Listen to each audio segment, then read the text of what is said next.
You're just overreacting, Mom. My daughter-in-law's voice echoed in my head, colder than the blaring alarm screaming at 2 a.m. 31 times.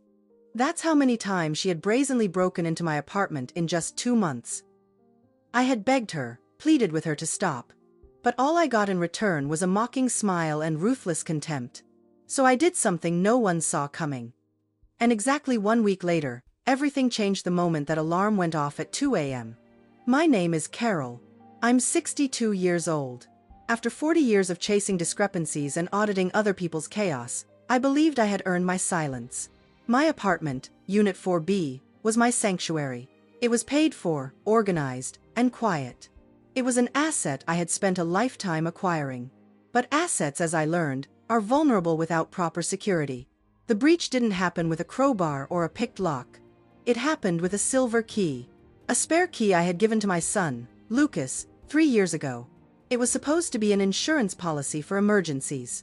A burst pipe while I was in Florida, a heart attack, a fire. It was never intended to be an all-access pass for his wife, Christine. I stood in my kitchen, staring at the calendar on the wall. I uncapped my red marker. The felt tip pressed against today's date, bleeding slightly into the paper. I drew a circle, 31. That was the 31st unannounced entry in 60 days. Statistically speaking, that is an intrusion every 46 hours. If this were a business, I would have fired the security team. But this was family. And apparently, family plays by a different set of rules. It started subtly. A missing carton of organic milk. A roll of paper towels gone from the pantry. I thought I was becoming forgetful. Senility is the silent fear of every woman over 55, isn't it? But then the signs became bolder.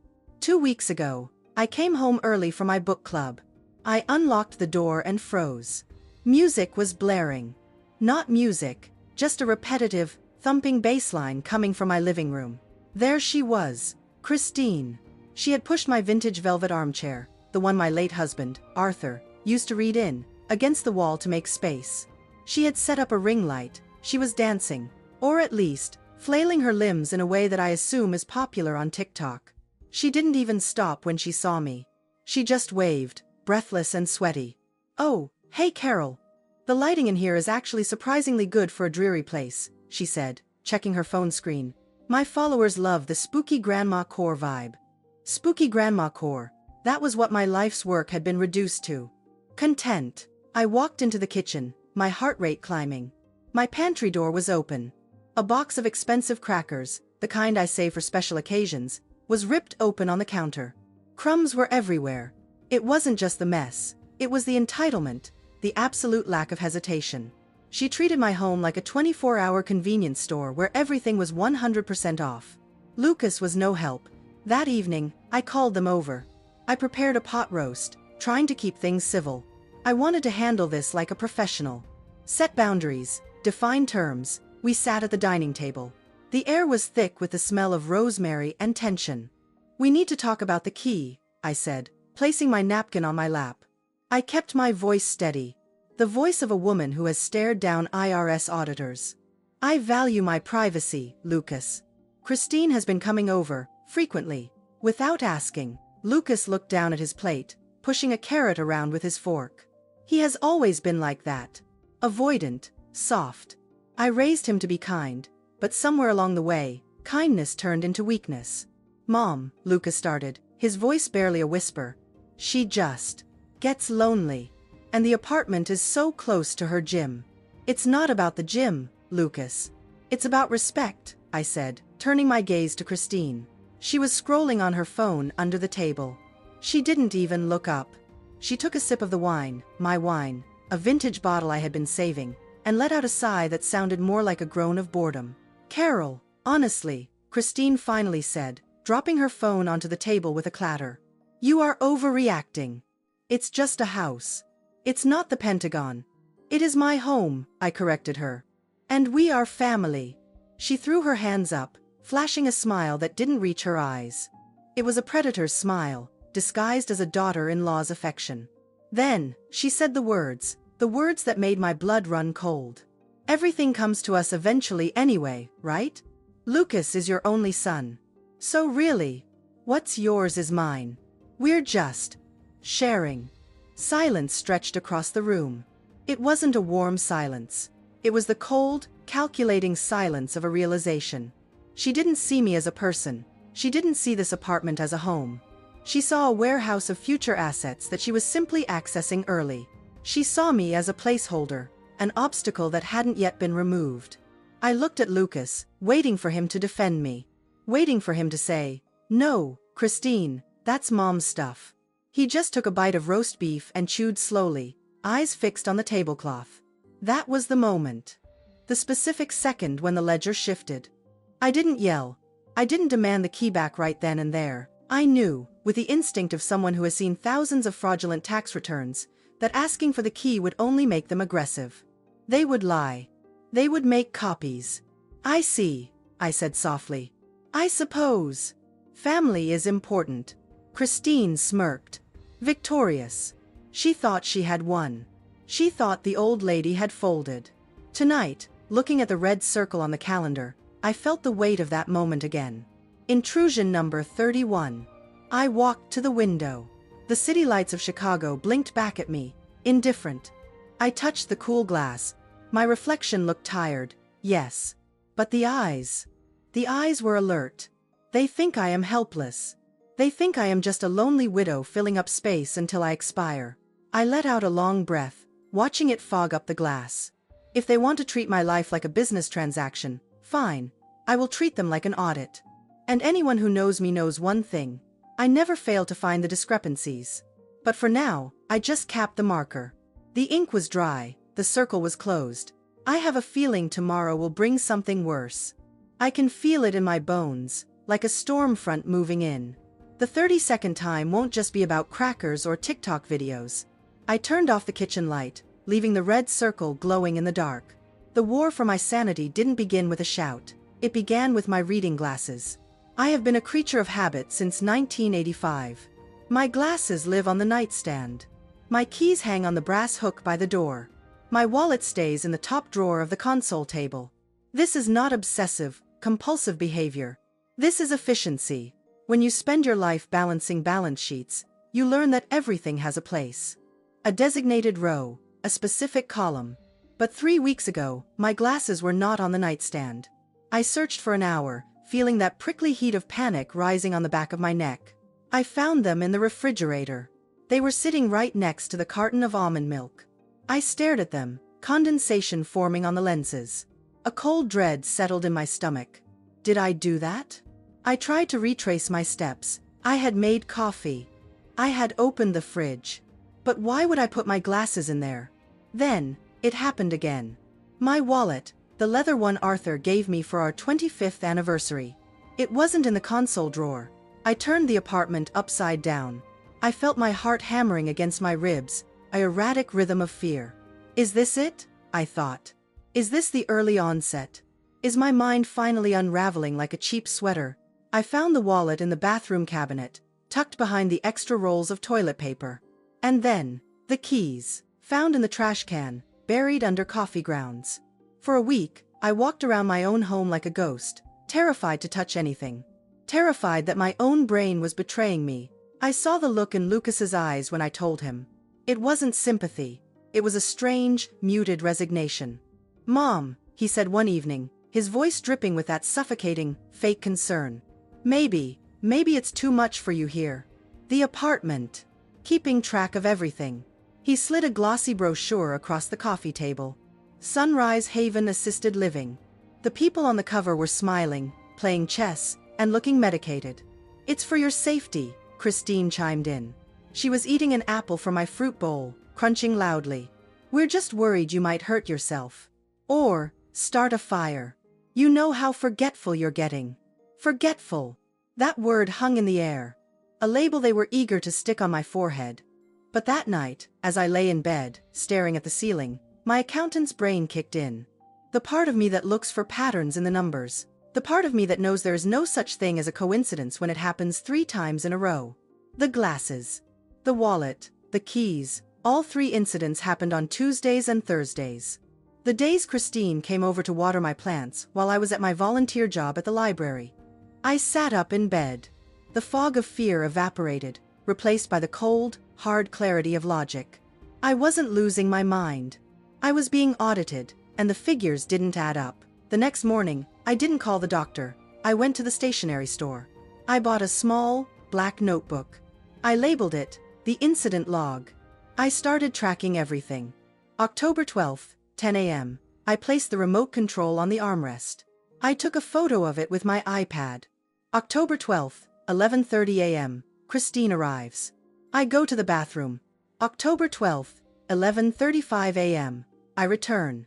The remote is gone. October 12th, 11:40 a.m. Remote found under the sofa cushions. It wasn't dementia, it was a campaign. A systematic dismantling of my confidence. They were moving my reality, inch by inch, hoping I would lose my footing and fall. But why? Why go through all this trouble? The answer came to me on a Sunday afternoon. Sunday dinner. The smell of roasting chicken filled the apartment, but the atmosphere was toxic. Lucas was pacing. Christine was texting. I decided to run a test. A controlled experiment. I walked into the kitchen. I turned the gas burner on under the kettle. I let it heat up. Then, I turned it off. But I didn't just turn it off.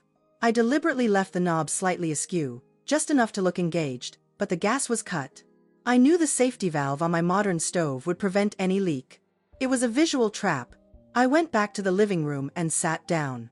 I think the tea is ready, I said vaguely. Oh, did I turn the stove off? I can't remember. Christine shot up from the couch like a coiled spring. She didn't walk to the kitchen, she sprinted. Oh my God, Carol! She screamed from the kitchen. She came rushing back out, her face flushed with a theatrical mixture of horror and outrage. She grabbed Lucas by the arm. She left the gas on. Again. The whole place smells like gas, Lucas. She could have killed us all. There was no smell. There was no gas. I knew that for a fact. But Lucas didn't check. He didn't go into the kitchen to verify. He just looked at me, his eyes wide with panic. Mom, seriously? Gas? I thought I turned it off, I stammered, playing my role. I needed to see how far they would take this. This is it, Christine hissed, turning on her heel to face Lucas. Her voice wasn't high and girlish anymore. It was low, venomous. She is a danger to herself and to others. We can't wait anymore, Lucas. We need to file the papers. If she burns this building down, we lose the inheritance. We lose the asset. The asset. She didn't say, we lose, Mom. She said, we lose the asset. Lucas rubbed his temples. I know, babe. I know. I'll call the lawyer tomorrow about the evaluation. I sat very still. My hands were folded in my lap. Inside, I was trembling, but not from fear. From rage. They weren't just being mean, they were building a case. I knew the legal term, conservatorship, or perhaps power of attorney due to incapacitation. They wanted a doctor to declare me incompetent. They wanted to take away my legal rights to manage my own money, my own home, my own life. They wanted to become my guardians. If they succeeded, they would control everything. My savings, my investments. This apartment, they could sell it all, put me in that Sunny Meadows place, and use my money to pay off whatever debts they were hiding. Christine glared at me one last time, a look of pure disgust, before grabbing her purse. I can't even eat. I'm too stressed. Let's go, Lucas. They left. The door slammed shut, echoing in the silence. I sat there for a long time. The gas was supposedly leaking, but I didn't move. I didn't check the stove. I knew it was safe. I was the one who wasn't safe. I stood up and walked to my desk. I opened my laptop. I didn't search for dementia symptoms.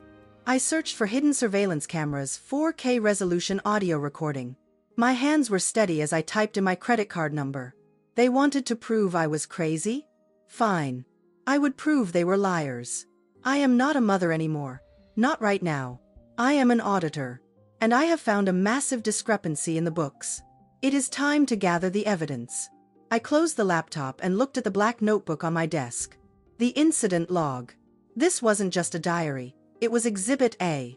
The waiting room at Dr. Evans' office smelled of antiseptic and stale magazines.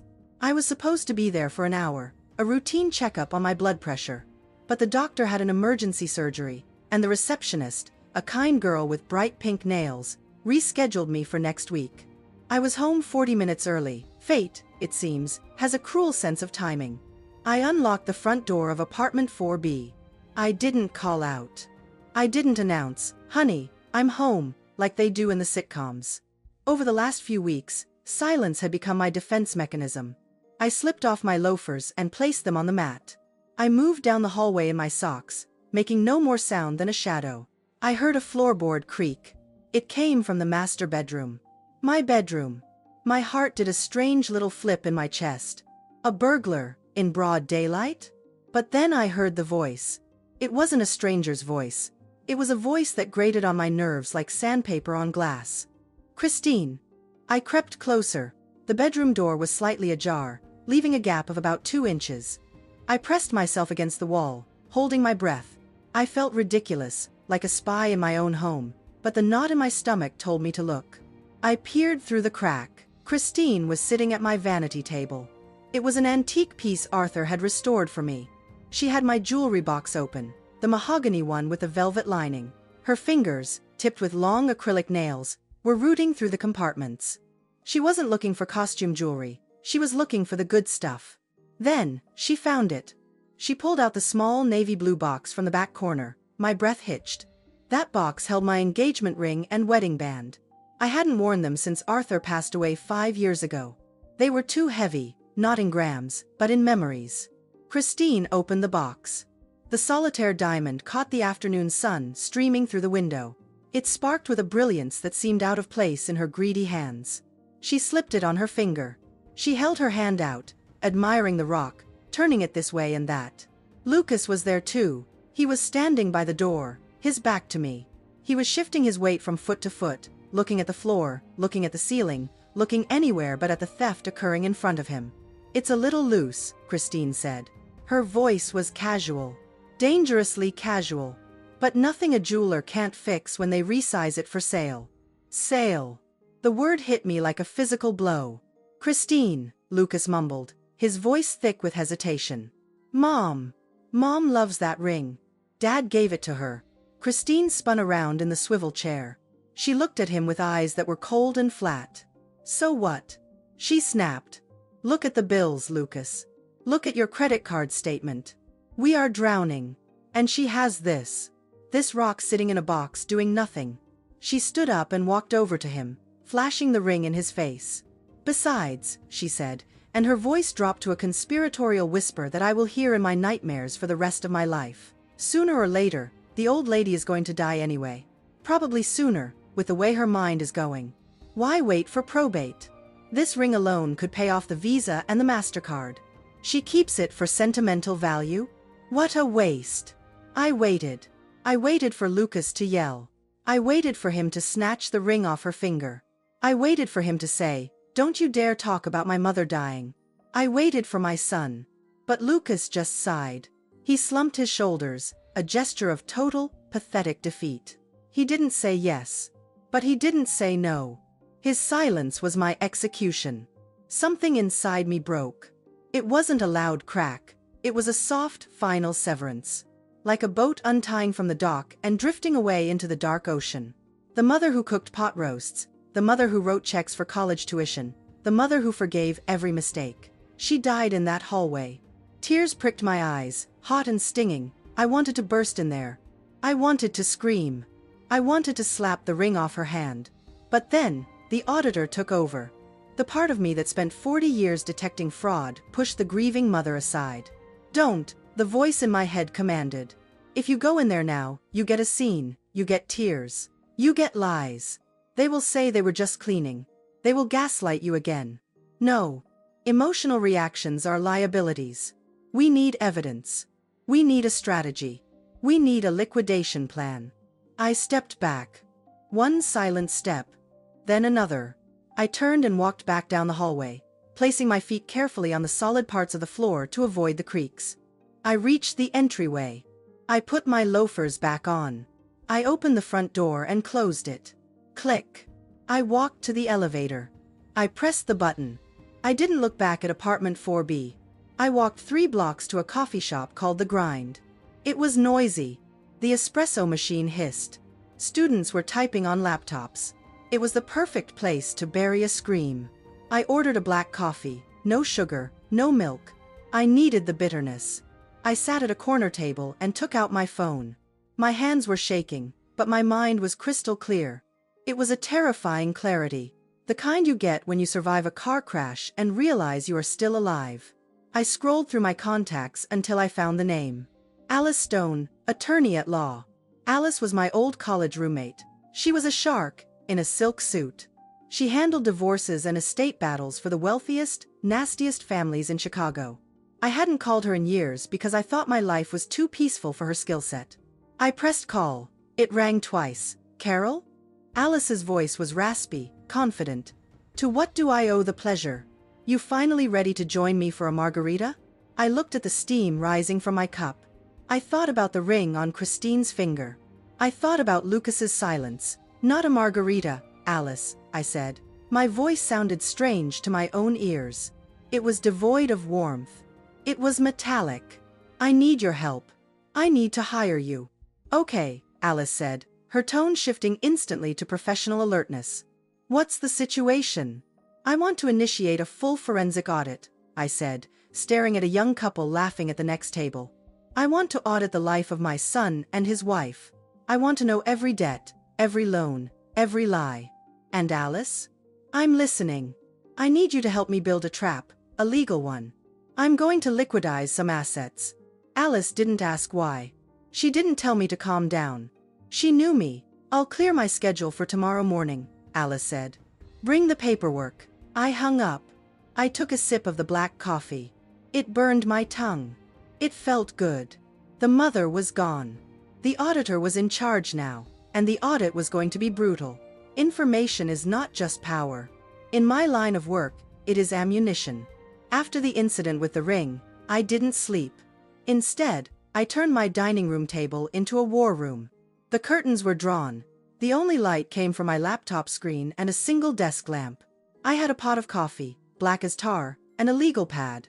I was no longer Carol, the mother who baked cookies. I was Carol, the CPA who had survived 4 decades of tax seasons and corporate audits. I knew their social security numbers.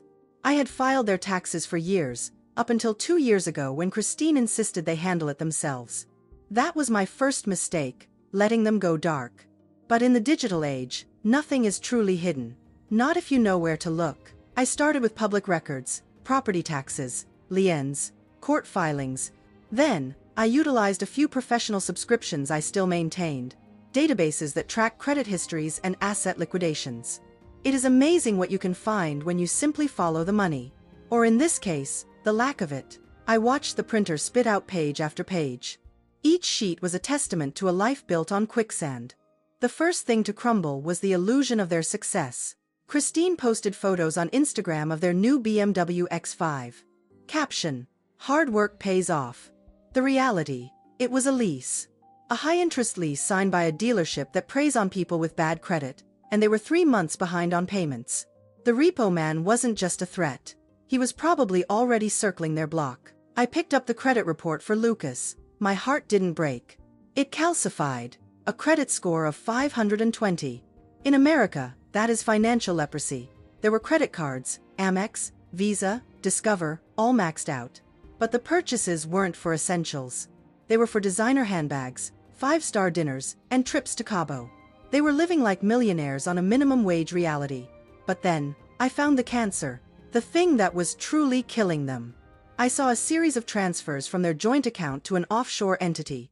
Lucky Strike Holdings, BetRight Global, gambling. My son, the boy I taught to save his pennies in a piggy bank, was an online gambling addict. The silence in the hallway made sense now.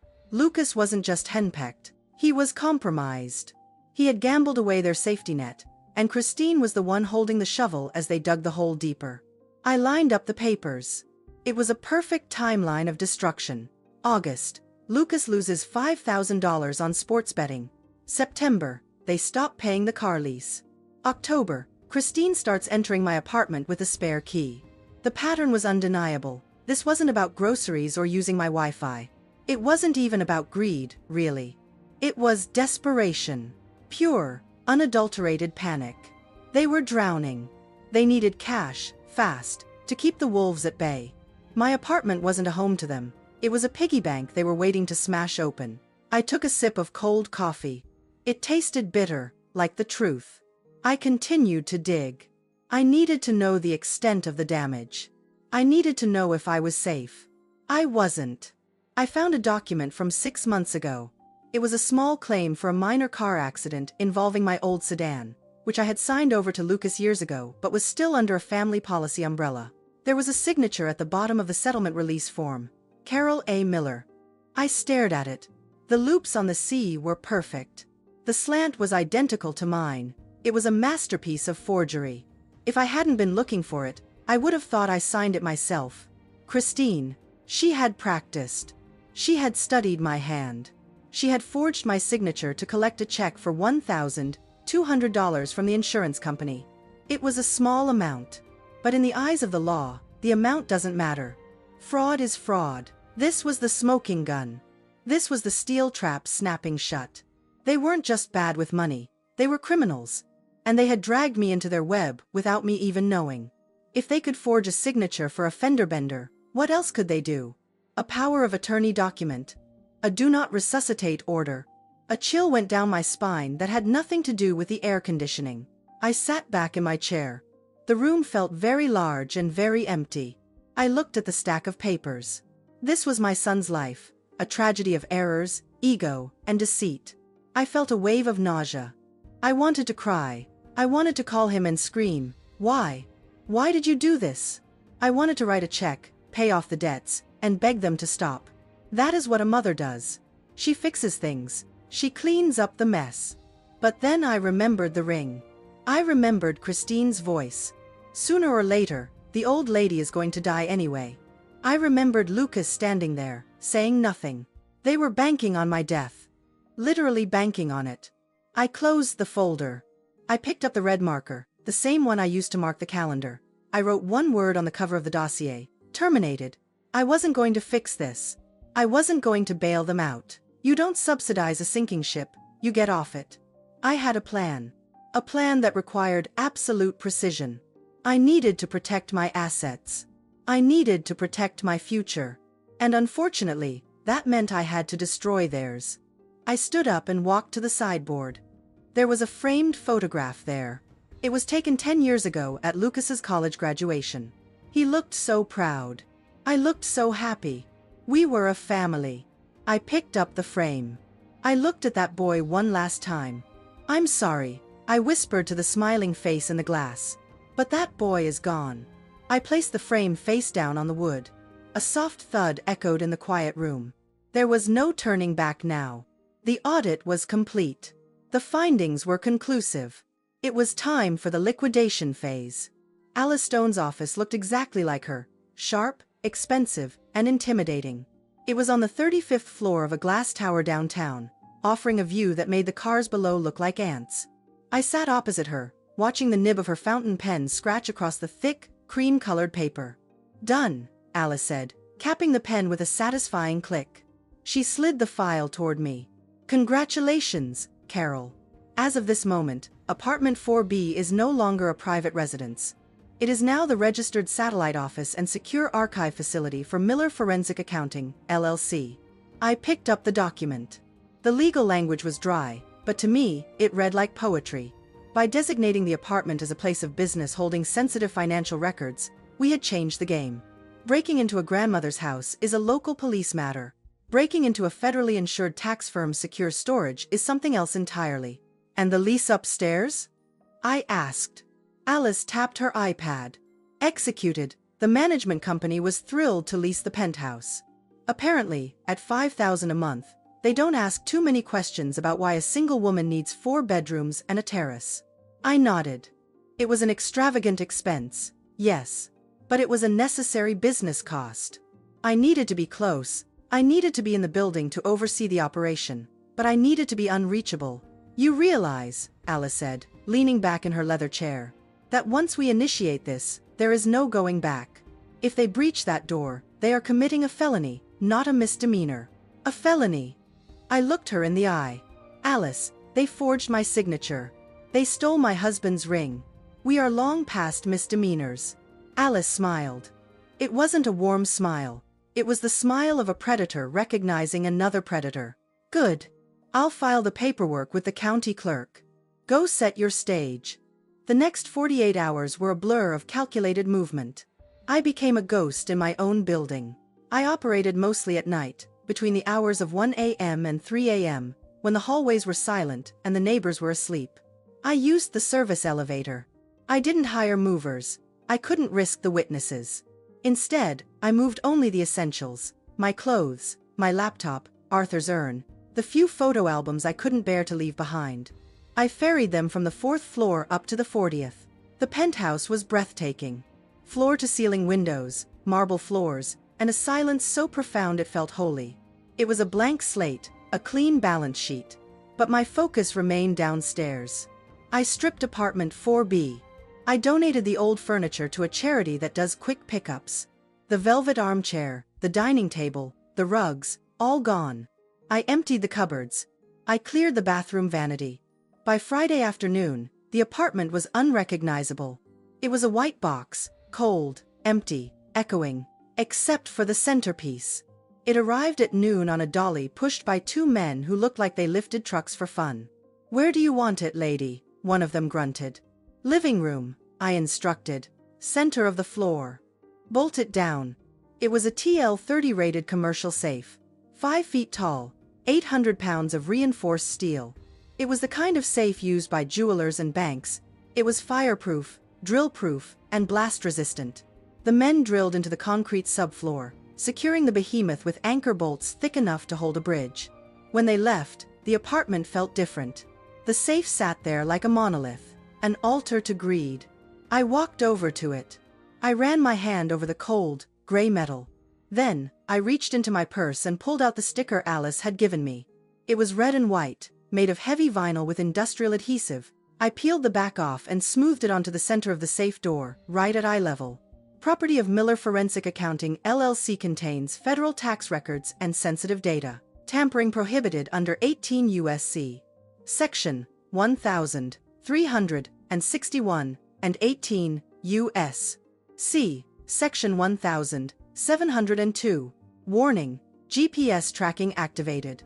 It was a bluff, partially. The federal property tag relies on the fact that I am an authorized IRS e-file provider and the documents inside technically belong to the jurisdiction of federal tax compliance. But to an amateur criminal, it looks like a one-way ticket to federal prison. To Lucas and Christine, it should be a stop sign. A massive, screaming red light telling them to turn back. But I knew my clients. I knew their desperation. A stop sign is just a challenge to a driver with no brakes. I stepped back to admire the work. Inside the safe, I placed a single manila folder. It didn't contain money, it didn't contain jewelry.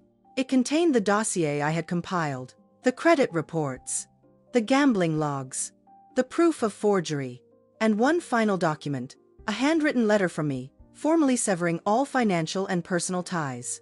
I also placed a small, black box inside. A GPS tracker, blinking a slow, rhythmic red light. I closed the heavy steel door.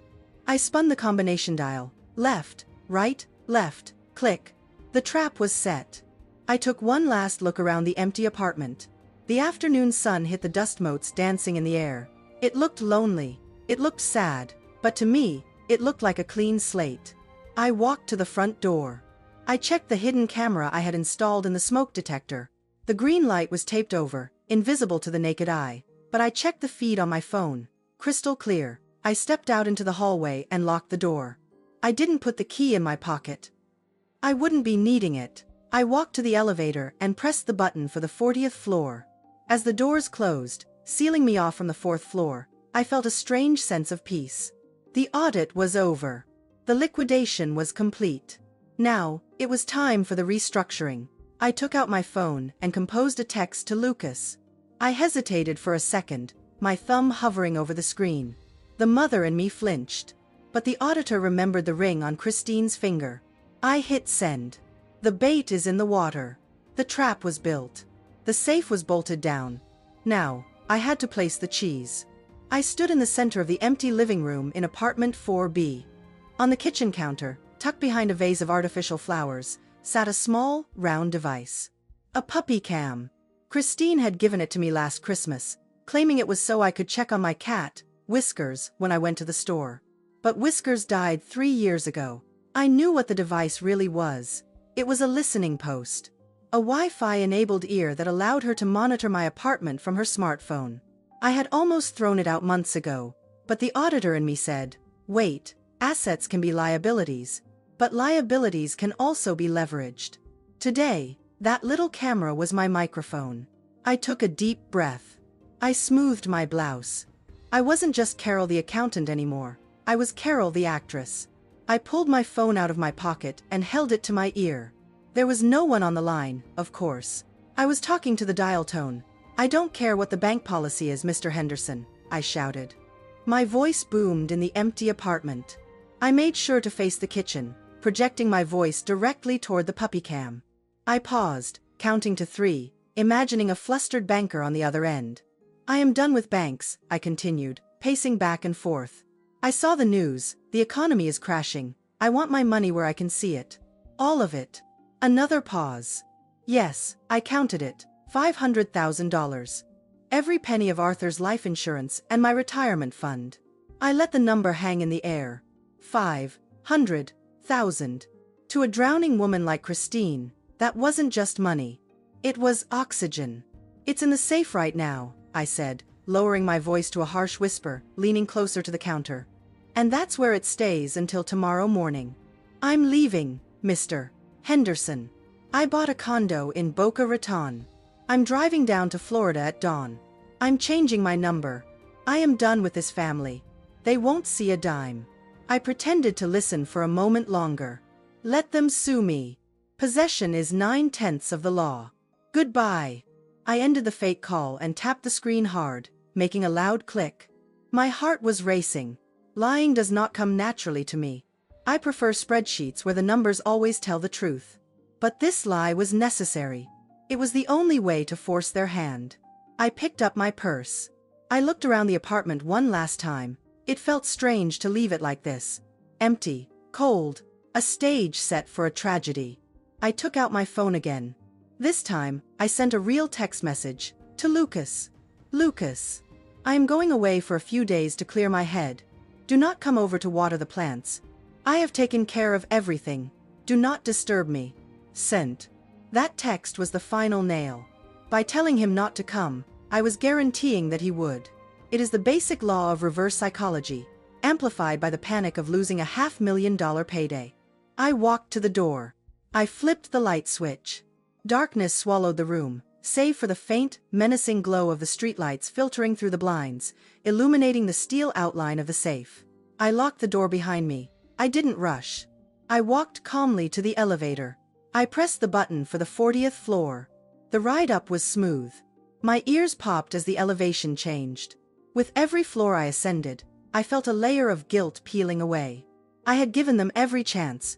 I had given them loans. I had given them love. Now, I was giving them exactly what they wanted, an opportunity. The penthouse was silent and cool. The air smelled of vanilla and expensive leather. I didn't turn on the main lights. I didn't want my silhouette visible from the street. I walked to the wet bar and poured myself a glass of Cabernet. My hand was steady. I sat down on the Italian leather sofa and opened my iPad. Weeks ago, I had hired a digital security consultant to sweep my devices. He found the puppy cam access. Instead of blocking it, I had him clone the signal. I could see what the camera saw. But more importantly, I could access the logs of who was watching. I opened the app. There it was, user, Christine, connected. She was watching. I switched the view to the camera she was using. She wasn't aware, but her phone's front camera had permissions enabled for the app too, a two-way feature she likely forgot to disable. The feed flickered to life.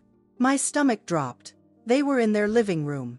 Lucas was sitting on the couch, head in his hands, looking pale. But Christine was jumping.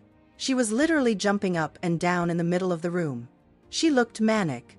Her eyes were wide, her mouth open in a silent scream of victory. She grabbed Lucas by the shoulders and shook him hard. I couldn't hear them. Audio wasn't enabled on her end, but I could read her lips perfectly. 500,000. Florida. Tonight. She pointed at the door. She slapped Lucas on the cheek, not playfully, but hard. A wake-up call. She was mobilizing him. I watched my son. He hesitated. He looked scared. He said something back to her. She screamed at him again, gesturing wildly. Then, she made a motion with her hands. A breaking motion. Break it open. Lucas stood up. He nodded. I closed the iPad cover. The screen went black. I took a long sip of wine. The tannins were dry on my tongue. So, that was it. There was a tiny, foolish part of me, maybe 1%, that had hoped. I had hoped Christine would hear the news and say, "Good for her, let her retire." I had hoped Lucas would say, "We can't steal from my mother." But the numbers don't lie, and neither does human behavior when pushed to the brink. They were coming. I leaned back against the cushions. The city of Chicago sprawled out below me, a grid of golden lights. Somewhere down there, 2 people were packing bags. Not with clothes, but with tools. Crowbars, hammers, drills. I wasn't a mother tonight. I was the director of a reality show, and the season finale was about to air. I looked at the digital clock on the wall. 8:15 p.m. It wouldn't be long now. Desperation hates to wait. I set the iPad on the coffee table, screen facing me, ready for the notification. "Come on then," I whispered into the quiet luxury of the penthouse. "Come and get your inheritance." 1 o'clock in the morning. The witching hour. In the penthouse, the air was still. It smelled of lavender and expensive beeswax from the candle flickering on the marble coffee table. The silence up here was different from the silence downstairs. Downstairs, the silence was empty, a vacuum left by things taken away. Up here, the silence was heavy, rich, insulated by 40 floors of steel and concrete. I sat on the white leather sofa, my legs tucked under me. A glass of Pinot Noir rested in my hand. It was my 3rd glass. I wasn't drunk. I was numb. There is a specific kind of sobriety that comes when you are waiting for a disaster you orchestrated. It sharpens your vision while dulling your heart. On the coffee table, my iPad glowed. The screen was the only window into the chaos unfolding 300 feet below me. I had set up a split-screen view. One feed from the hidden camera inside the apartment, focused on the safe. The other from the pinhole camera I had installed in the hallway light fixture, directly above the door to Unit 4B. The hallway feed was grainy, washed in the sickly yellow hue of the safety lights. For hours, nothing moved. Just the empty corridor and the 4B brass plate glinting dully. Then, the elevator dinged. It wasn't a loud sound, just a digital chirp that echoed through the speaker of my iPad. They stepped into the frame. My breath caught in my throat. Even though I expected them, seeing them was a physical shock. Christine was leading, of course. She wore black leggings and a dark hoodie, hood up, like a caricature of a burglar from a bad movie. She carried a heavy canvas duffel bag slung over her shoulder. Her movements were jerky, twitchy. She looked like a wire pulled too tight, ready to snap. Lucas followed. My son. He wasn't wearing black. He was wearing his old college sweatshirt and jeans. He looked terrified. He kept looking over his shoulder at the elevator, then at the stairs, then at the ceiling. His face was pale, glistening with sweat even in the cool air of the corridor. They stopped in front of door 4B. I leaned forward, my knuckles white around the stem of the wine glass. "Turn around," I whispered. "Go home, Lucas. Just turn around and go home." Lucas reached out and touched the doorframe. He hesitated. I saw his lips move. I turned up the volume on the iPad. The microphone in the light fixture crackled, picking up their voices. "I can't," Lucas whispered. His voice was trembling. "Babe, I can't do this. This is Mom's house. What if she's still here? What if the car didn't leave?" "The car is gone, you idiot," Christine hissed. Her whisper was like a snake strike. "We checked the spot. It's empty. She's halfway to Florida by now." "But breaking in." Lucas wiped his forehead. "This is a felony, Chris. If we get caught, if we don't get in there, we are dead anyway." Christine dropped the duffel bag with a heavy thud. The sound of metal clanking against metal rang out. "Tools. They brought tools." She turned on him, her face contorted into a mask of fury I had never seen before. This wasn't the passive-aggressive daughter-in-law who made snide comments about my cooking. This was a desperate animal. "Listen to me," she growled, stepping into his personal space. The bookie called again today. He gave us 48 hours. You want to lose your kneecaps? You want to go to federal prison for tax evasion on the business loans? Or do you want to be rich? Lucas looked down at his shoes. It feels wrong. She's my mother. She's my mother. The words hung in the air. For a split second, a flicker of hope ignited in my chest. A tiny, fragile flame. Then, Christine raised her hand. Smack. The sound of the slap was sharp and brutal through the iPad speaker. It echoed in the hallway. Lucas's head snapped to the side. He didn't fight back. He didn't yell. He just stood there, holding his cheek, looking at her with the eyes of a beaten dog. Wake up! Christine grabbed the front of his sweatshirt and slammed him against the door. Your mother doesn't care about you. If she did, she would have given us the money months ago. She's sitting on a pile of cash while we drown. She abandoned you, Lucas. She left you to rot so she could go sunbathe in Boca. She reached into the duffel bag and pulled out a red steel crowbar. It was about 2 feet long, heavy, ugly. She shoved it into his chest. You are a man, Lucas. Act like one. Open the door, or I walk away right now, and I leave you with the debt. All of it. I watched my son. I watched the boy I had potty trained. The boy I had nursed through chickenpox. The boy I had taught to ride a bike. He looked at the crowbar. Then he looked at the door. The hallway was silent. My penthouse was silent. Inside me, the mother was screaming. She was pounding on the glass walls of my soul, begging to intervene. Call the police. Scare them off. Save him. But I didn't move. I sat frozen, like a statue carved from ice. Lucas's hand tightened around the cold steel of the crowbar. His posture changed. The fear didn't leave his eyes, but it was replaced by something worse. Resignation. He accepted his role. He accepted that betraying me was the price of his survival. He turned to the door. He jammed the flat end of the crowbar into the gap between the door and the frame, right by the deadbolt. That was the moment. The moment the metal touched the wood, the invisible tether connecting us snapped. It wasn't a violent break. It was just gone.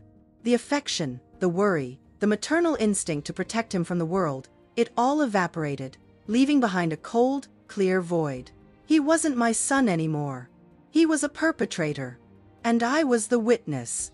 I brought the wine glass to my lips and drained it. The liquid was dark and bitter. Goodbye, Lucas, I said to the screen. My voice was steady. No tears, no wavering. Just the final ruling of a judge who has seen enough evidence. On the screen, Lucas leaned his weight against the bar. He grunted with effort. Crack. The sound of splintering wood was sickeningly loud. The deadbolt held for a second, fighting back, but the frame gave way. The wood around the lock shattered. The door swung open with a groan of defeat.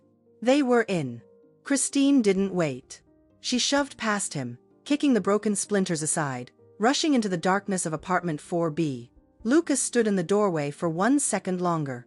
He looked back at the hallway, perhaps checking for witnesses, or perhaps saying a silent goodbye to the person he used to be.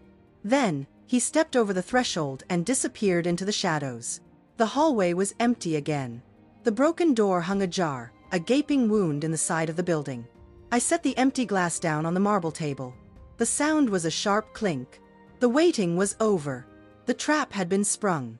I swiped the iPad screen, switching the audio feed from the hallway to the interior living room camera. The show was about to begin. The interior of apartment 4B was pitch black. Through the night vision lens of the camera, I watched 2 beams of flashlight cut through the darkness. They swept across the room, searching for the familiar obstacles of a home: the sofa, the coffee table, the television. They found nothing. The beams hit the bare white walls. They hit the empty floorboards where the dust bunnies were already gathering. The apartment echoed. It was a hollow shell, stripped of every ounce of warmth and history. Where is everything? Lucas's voice was a frantic whisper. He spun around, his light dancing wildly. She moved? She actually moved. Who cares about the furniture? Christine snapped. Her flashlight beam stabilized. It landed on the center of the room, the safe. It sat there like a dark monolith in the emptiness. Heavy, imposing, unmovable. Christine walked toward it, drawn like a moth to a bug zapper. She illuminated the red and white warning label I had applied just days ago. property of Miller Forensic Accounting LLC. Federal statutes apply. She read it. She paused. For a second, I thought the warning might actually work. I thought the sheer weight of those words might penetrate her skull. Then, she laughed. It was a sharp, brittle sound that bounced off the empty walls. "Look at this," she sneered, running a fingernail under the edge of the sticker. "The old hag thinks she's clever. Federal property." She printed this off the internet. She ripped the sticker off in one violent motion. The sound of the adhesive tearing was loud in the silence. She crumpled the warning into a ball and threw it on the floor. "It's a scare tactic, Lucas. That's all she has left. Scare tactics and senility. The money is in there. I can smell it." She unzipped the duffel bag. She didn't pull out a stethoscope or lockpicking tools. They weren't sophisticated thieves.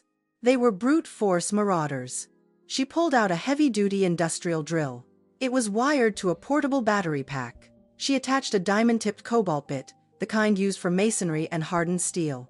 "Get over here," she ordered. "Hold the light. I saw a tutorial on YouTube. We go for the hinges." Lucas hesitated. He looked at the safe, then at the crumpled sticker on the floor. But fear of his wife outweighed his fear of the law. He stepped forward and aimed his flashlight at the top hinge.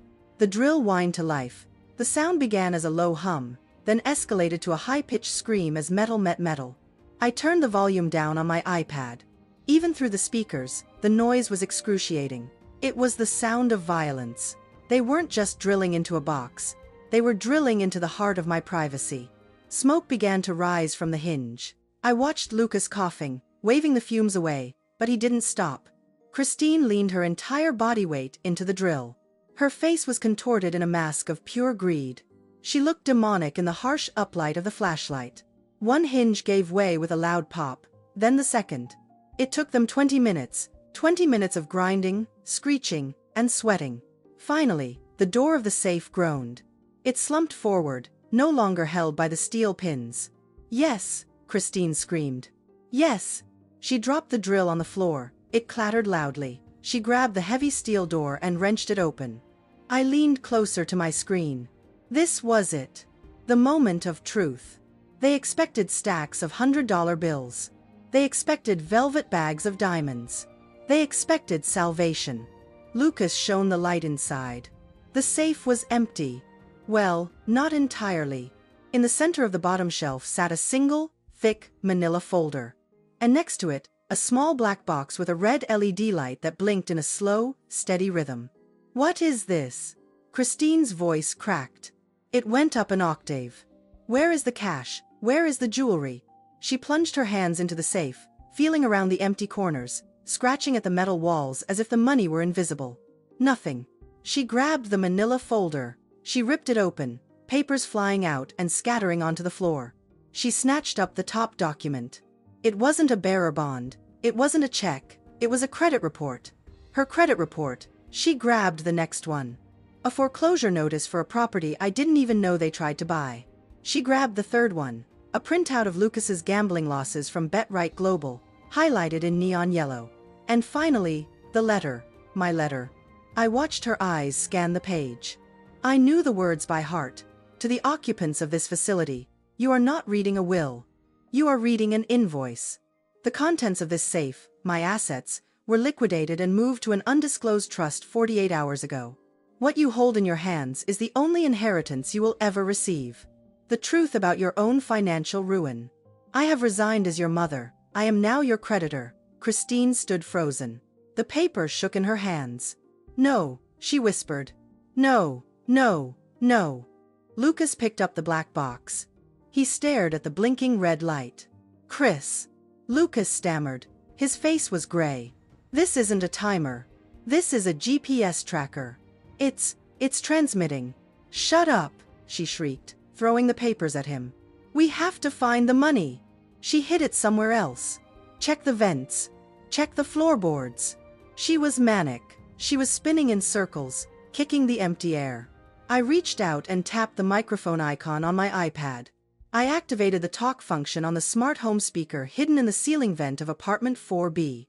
My voice filled the empty room. It wasn't loud, but it was amplified, echoing off the bare walls with the authority of God. There is nothing else to find, Christine. They both froze. They looked up at the ceiling, terror washing over their faces. Mom? Lucas whimpered. You tore down a federal warning sign, I continued. My voice was calm. Clinical. You utilized industrial tools to breach a secured storage unit containing sensitive tax records. In the eyes of the law, this is no longer a domestic dispute. Christine glared at the ceiling, baring her teeth.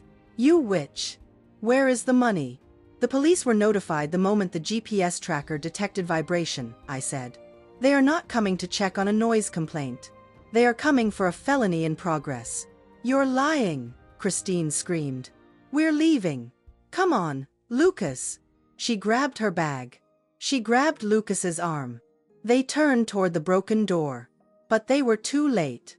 A heavy, rhythmic thudding sound came from the hallway. Not the polite knock of a neighbor. Police, federal agents. Step away from the door. The shouting was muffled but unmistakable. Lucas dropped the black box. It bounced on the floor, the red light still blinking. Christine backed away, tripping over the drill cord. She fell hard onto the dusty floor. The front door, already damaged from their entry, didn't stand a chance. A battering ram hit it. The wood splintered into 1,000 pieces. The door flew inward. Blinding white tactical lights flooded the dark apartment, drowning out their flashlights, drowning out their greed, drowning out everything. Hands! Show me your hands. I watched on the screen as my son and his wife raised their shaking hands into the air. I reached for my wine glass, but it was empty. I closed the iPad cover. The show was over. Now, only the paperwork remained. I didn't rush. On the screen of my iPad, I watched the chaos unfold in apartment 4B. I watched the uniformed officers swarm the room. I watched my son and his wife being pressed against the wall, their wrists zip-tied behind their backs. I watched the heavy black safe, the bait in my trap, being photographed as evidence. It was a chaotic scene. But up here, on the 40th floor, it was time for costume changes. I walked to the master closet. I didn't reach for a bathrobe or a comfortable sweater. I reached for my armor. It was a cream-colored John knit suit. The kind I used to wear to board meetings when I had to tell a CEO that his company was insolvent. I put on my pearl necklace. I applied a fresh coat of lipstick, red. Not the red of blood, but the red of a correction pen. I looked in the mirror. The woman staring back wasn't a mother. She wasn't a widow. She was the CEO of her own life. And she was about to address the shareholders. I picked up a leather portfolio containing 3 specific documents. I walked to the private elevator that opened directly into the penthouse foyer. I pressed the button for the lobby. The descent took 40 seconds.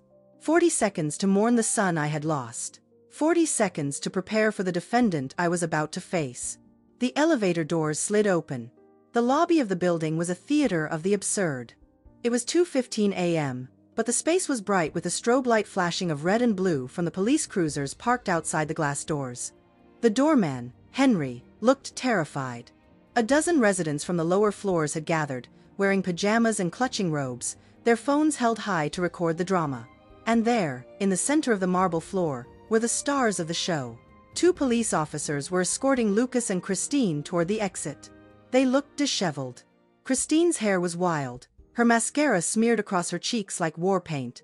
Lucas walked with his head down, his shoulders slumped in that familiar posture of defeat. This is a mistake. Christine was screaming. Her voice was shrill, cutting through the murmurs of the crowd. We live here. It's my mother-in-law's apartment. She said we could go in. She gave us permission. Call her. Call Carol Miller. The officer holding her arm, a large man with a weary expression, didn't look impressed. Ma'am, you can tell it to the judge. She's senile.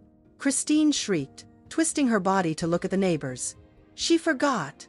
She told us to come get the papers. You're arresting innocent people. Officer, I said. My voice wasn't loud. It didn't need to be. The acoustics of the lobby carried it perfectly. Silence rippled through the room. The crowd parted. Christine froze. Lucas lifted his head slowly, and when his eyes met mine, I saw a flicker of something that looked like relief, followed instantly by horror. I stepped out of the elevator. My heels clicked rhythmically on the polished marble. Click, click, click. I walked straight toward the police sergeant. I didn't look at Lucas. I didn't look at Christine. I am Carol Miller, I said, extending my hand to the officer. I believe you have apprehended the intruders breaking into my commercial storage facility. Christine's jaw dropped. Commercial? What? Carol, tell them. Tell them we're family. I ignored her. I opened my leather portfolio. Officer, I continued, handing him the documents. This is the deed to Unit 4B. As you can see, 48 hours ago, the property usage was rezoned and filed with the city clerk. It is the registered secure archive for Miller Forensic Accounting, LLC. The sergeant took the papers. He clicked on his flashlight and scanned them. He nodded slowly. And this, I said, handing him the second sheet, is the affidavit I signed yesterday, explicitly removing all authorized access for anyone other than myself and my attorney. And finally, I pulled out my iPad. I tapped the screen. The video played.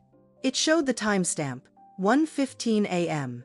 It showed the action, Christine taking a crowbar to the door.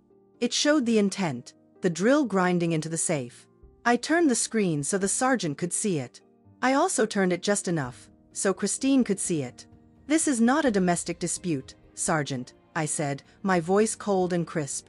This is grand larceny, destruction of corporate property, and possession of burglary tools.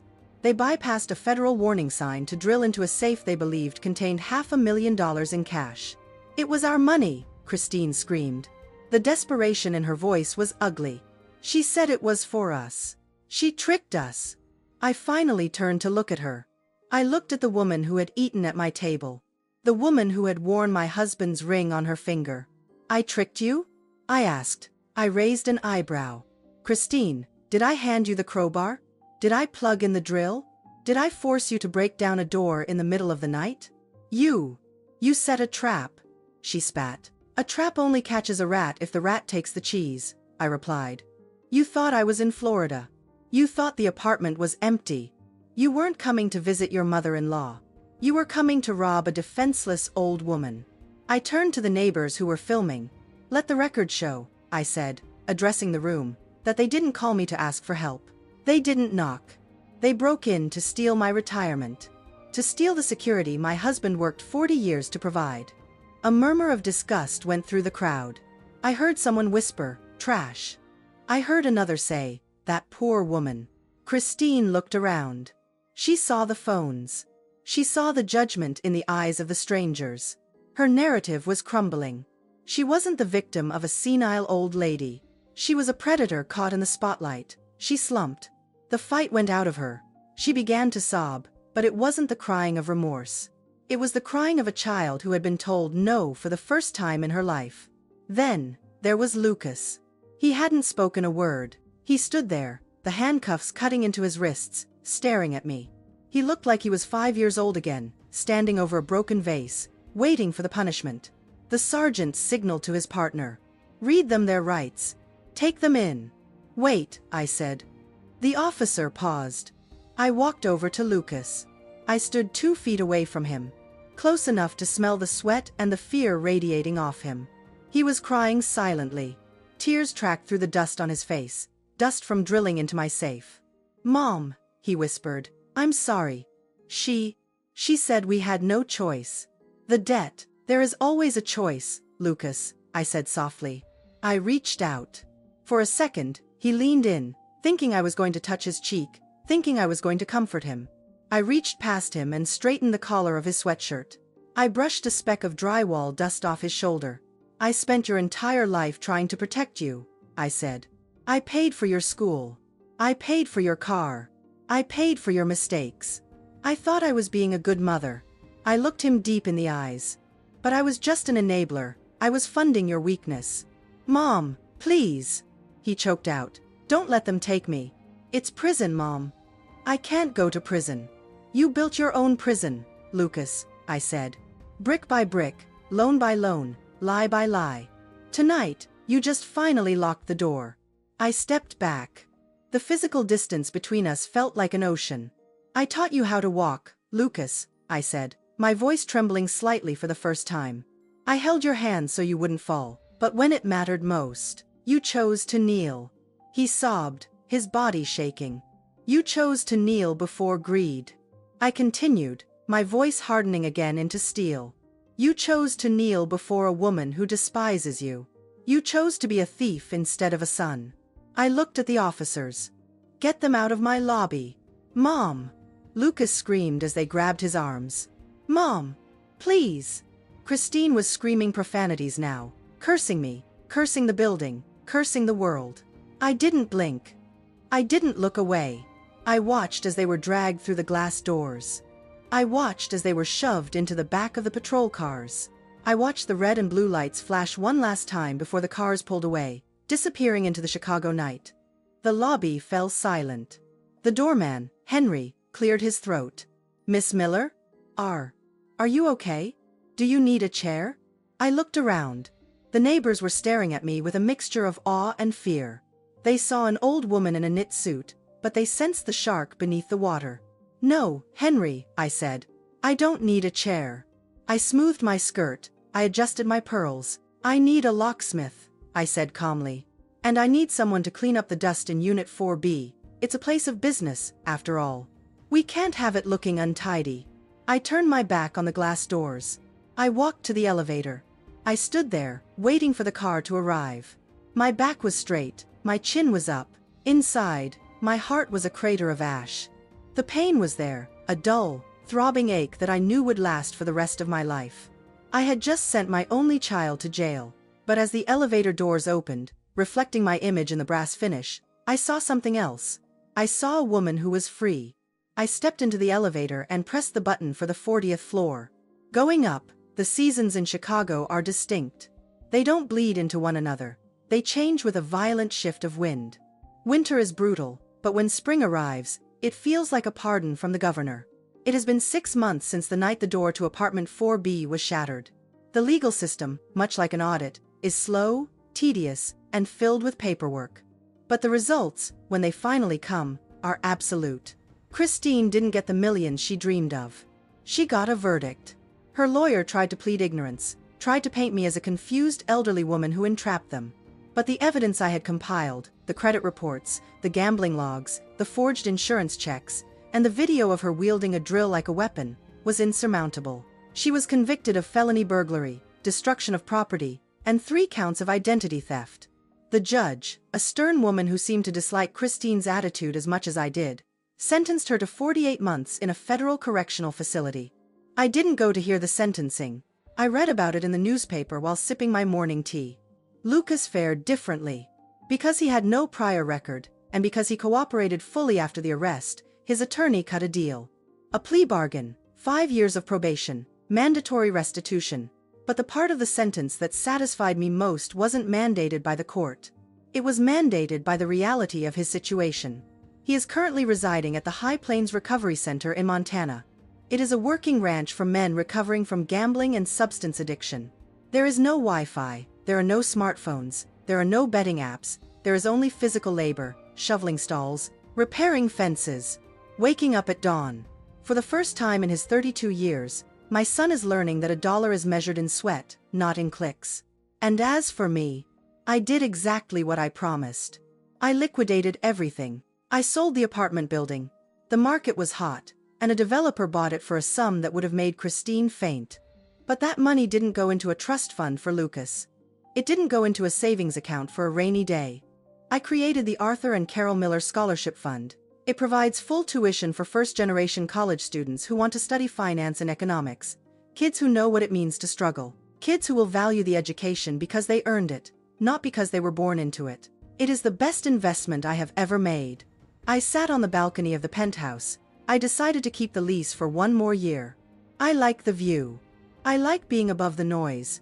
On the table in front of me sat a letter. It arrived yesterday. The envelope was plain, white, and smelled faintly of hay and earth.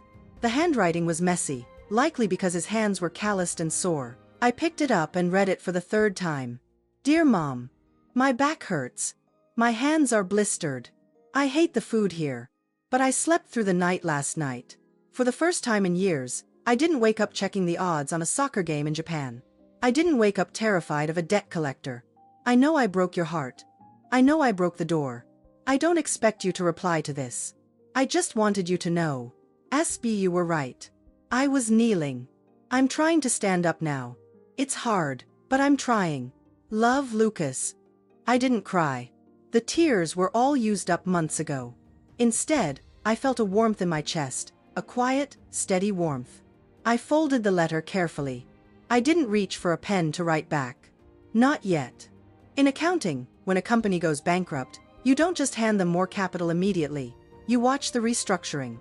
You wait for consecutive quarters of growth. You wait for proof of stability. Lucas is in his first quarter of restructuring. He needs time, and more importantly, he needs to do it without me.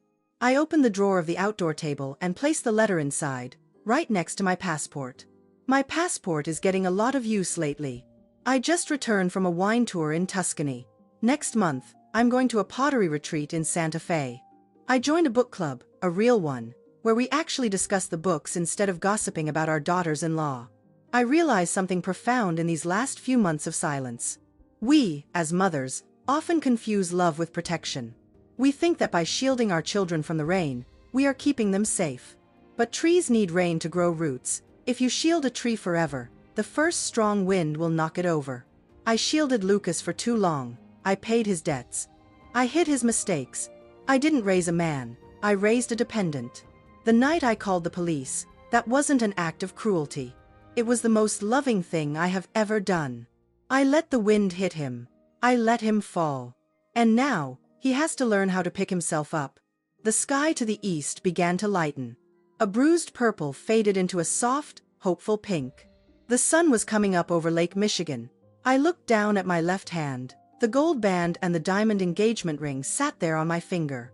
They had been there for 35 years. They were beautiful. They were heavy. They belonged to a woman who was a wife. A woman who was a mother. A woman who defined herself by who she took care of. But that woman doesn't live here anymore. I am Carol. Just Carol. And I have a lot of living left to do. I reached over with my right hand. I gripped the rings. They were tight. My knuckles have swollen a bit with age, but with a gentle twist, they slid off. My finger felt strangely light. Naked, I picked up the small velvet box I had brought out with me. I placed the rings inside. I didn't slam the lid. I closed it gently, with reverence. They are a cherished part of my history, but they are not my present. I stood up and walked to the railing. The wind off the lake was cool, but I didn't shiver. Below me, the city was waking up. Delivery trucks were rumbling. Commuters were rushing. The world was moving forward, indifferent to our little dramas, our debts, and our credits. I took a deep breath, filling my lungs with a fresh morning air. The ledger is closed. The audit is finished. The balance is zero. And for the first time in a very, very long time, I am in the black. Good morning, world, I whispered. I turned back to the apartment, leaving the velvet box on the table. I had a pottery class to get to, and I didn't want to be late. I spent years believing that sacrifice was the highest virtue of motherhood, but I was wrong. Sacrifice without limits is simply self-destruction. I realize now that we mothers often hand over the keys to our lives, literally and figuratively, out of a blind, desperate faith. We think that by being a soft place to land, we are helping our children. But we are only crippling them. The hardest truth I had to learn was that real love isn't about writing another check or cooking another pot roast. It is about establishing a firewall. It is about understanding that my home is my sanctuary and my retirement is my security, not a treasure chest waiting to be looted. True love sometimes means standing back and letting your child fall, because if you cushion every stumble, they will never learn the strength of their own legs. Protecting myself from my son's encroachment wasn't selfishness. It was the necessary self-respect required to ensure I didn't become his burden later in life. I think about Lucas constantly. His failure wasn't that he loved his wife. It was that he was a coward who mistook silence for survival. He tried to build his own nest by dismantling mine, and that is a structural failure no family can survive. I see now that there is a grim balance required of adult children. Yes, they must prioritize their spouses. That is the natural order of things, but prioritizing does not grant a license to allow that spouse to trample on the dignity of the parents who raised them. Lucas never understood that true independence means standing on your own financial feet. You cannot claim to be a man while you are still kneeling to beg for a bailout. He tried to turn filial piety into a debt I owed him, failing to see that respect only exists between equals, not between a host and a parasite. And then there is the cancer of greed. Watching Christine, I saw how quickly the desire for unearned wealth can corrode a human soul. The moment she began to view me as an asset class rather than a person, her humanity evaporated. Greed is a terrifying acid. It causes people to forget the past, deny the present, and hallucinate about a future they haven't earned. She thought she was entitled to the fruits of my husband's 40 years of labor, treating our relationship like a convenience store that never closes. But she learned the hard way that what you acquire through deceit is never sustainable. It eventually becomes a prison, sometimes made of steel bars, and other times made of the crushing weight of one's own conscience. If I could offer advice to anyone standing on the precipice of a new relationship, it would be to embrace transparency before the ink dries on the marriage license. Boundaries must be discussed on day 1, not year 10. Respect for privacy is a non-negotiable condition, not a preference. Family should be a place for love, not leverage. Life in the end is just a grand balance sheet. We spend our years inputting credits and debits, hoping that when we finally close our eyes, the columns for love and self-respect are overflowing, and the column for regrets reads 0. For the first time in a long time, my books are finally balanced. The story you just heard has had its names and locations changed to protect the identities of those involved. We're not sharing this to judge anyone, but in the hope that someone out there will pause and reflect. How many mothers are silently suffering in their own homes? Honestly, I wonder. If you were in my shoes, what would you do? Would you stay quiet to keep the peace? Or would you speak up and fight to reclaim your voice? I'd really love to hear your thoughts on this story from Grandma's Secrets, or any feedback you have that could help us make our content even better. God always blesses the brave. And I truly believe courage leads us toward better days. For now, I'm leaving 2 of the most loved stories from our channel on the end screen. I think they'll surprise you.